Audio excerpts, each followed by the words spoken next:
So this is for the question, what are some of the biggest sales mistakes you've made with enterprise SaaS sales? What are some of the biggest mistakes you made with enterprise SaaS sales? SaaS, of course, software as a service. Answering this question for Cora, although this video is going to also be posted on my YouTube channel. Here's the deal. I've worked in SaaS teams for a while, basically for nearly 10 years. Oof. I've worked really about 7 to 8 years I've worked on SaaS teams. And especially at the enterprise level, there's a handful of differences that if you're not familiar with, if you're coming from another direction, can really screw you up. The first one that I wanted to write about and talk about is letting the prospect define the process.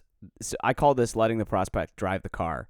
It is not wrong. I think it's important to understand. It is not wrong to allow the prospect to take control of the process at some points in the process. They have a prescribed process, but letting them determine where we're going to go and how we're going to get there is that's not what you want. You want to be in control of the process, okay? Especially at the enterprise level, if you rely on them to do anything that is the prospect, they're probably not going to do it. At some point, you've got to trust them that they're good faith partners and that they're going to complete tasks that they have to do on their end, of course. And hopefully they will get them done. That's a strong indication that they're, buying signal. But the other thing is that you can't just let them handle it. If they just roll with it and do it themselves, we'll just go ahead and I'll take this. Let's, wait to hear back from me. We'll determine the next step in the process. Yeah, that's never going to happen. What you need to do is have a reason for you guys to meet next, to talk next, to do the next step. And you need to sell the prospect on doing that and the value for them. And then probably the value for them bringing more people in. That's your job. There's many sales account executives and sales development reps who I've worked with who understand this and they are consistently hitting their quotas and overachieving. And then there's reps who don't understand it and they're never doing it because they're constantly waiting. It's just a waiting game. Like, waiting is not a bad strategy sometimes, but it's not a great strategy every time. And it seems like a lot of mediocre reps fall into that strategy. The other thing that I have noticed that this is really true, a big mistake in the SaaS world, if you're building a team or on a team, is just expecting that throwing warm bodies at the problem is going to solve it. You have to have a culture. I mean, culture is one of the two. So there's two processes. There's two things in business that create value. The first is process, and the second is culture. So it's either there's a process problem or there's a culture problem.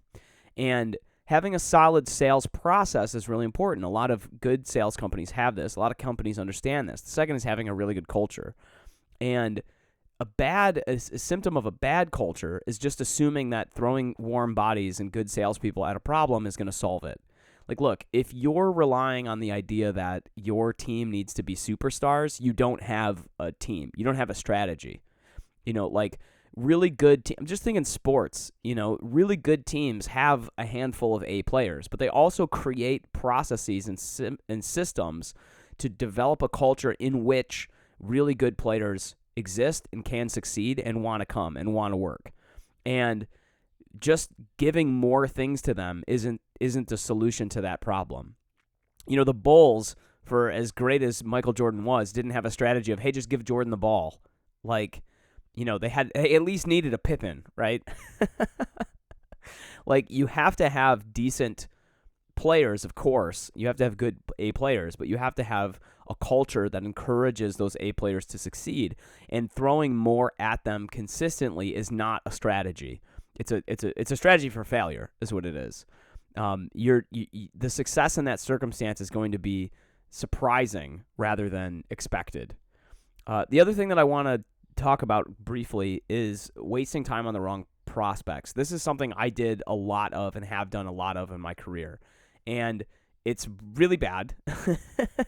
It's a waste of time. Before you start working, I think one of the problems is there's this like hustle culture. This like, we got to go to work, we got to make it happen, we got to hit it, we got to hit it hard, we got to keep hitting it, we got to put more irons in the fire, we got to put more gas in the motor. Well, that's great. Working really hard is wonderful.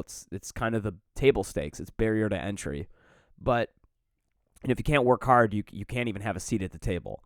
But the problem is that working really hard can result in spinning wheels a lot. And having some thought in terms of who are our best bet people to go after and why, and what are we going to do to get them into the pipeline and close, and how do we get signals that they're right, and how do we, more importantly, get signals that they're wrong. And when we start seeing prospects that have signals that they're wrong, how do we get rid of them? Because we don't want to have time with those prospects. And what's a good way to get rid of them? Just to move on. A lot of sales cultures have sometimes this net approach where they're like, we don't want to miss anybody. Well, if you don't want to miss anybody, you're going to miss everybody, because you're going to be chasing, I forget the saying, but it's a man who chases two hares catches neither. So you cannot chase too many rabbits, okay? Just pick the rabbits you think you're going to get and then go after them. And be realistic, because another issue that this tends to happen is that, especially in the enterprise world, you have to really pick your targets, because they're going to take a long time. They're going to require a lot of resources and energy. And sometimes, sales leaders will say things like, yeah, let's go after really big. We just want the Targets of the world. We want the Gap.coms of the world. We want Amazon. Well, that's a humongous conversation that will require an intense amount of time, scrutiny, resources. Trying to court that kind of client is not the same as going after a mom and pop shop. So if you're moving into the enterprise space from the SMB space, from the mid-market space, it's going to require a different kind of conversation. So wasting time on those prospects is going to sink a business. You have to be discerning very quickly. Qualification is important. Disqualification is important. And having a well-communicated set of things in that circumstance that everyone is on the same page with is going to make a huge difference. I think those are my top 3. I would say also just read the article. Comment below. Any of your thoughts would be fascinating. I'd love to hear what you guys have to say on this. Also, before I go, I should say, sign up for the email list. I have a list of very quick things that you can do to grow your business, lessons from comedy that apply in the world of sales. A lot more of this is coming out, and would love to send that over to you as well. Take care.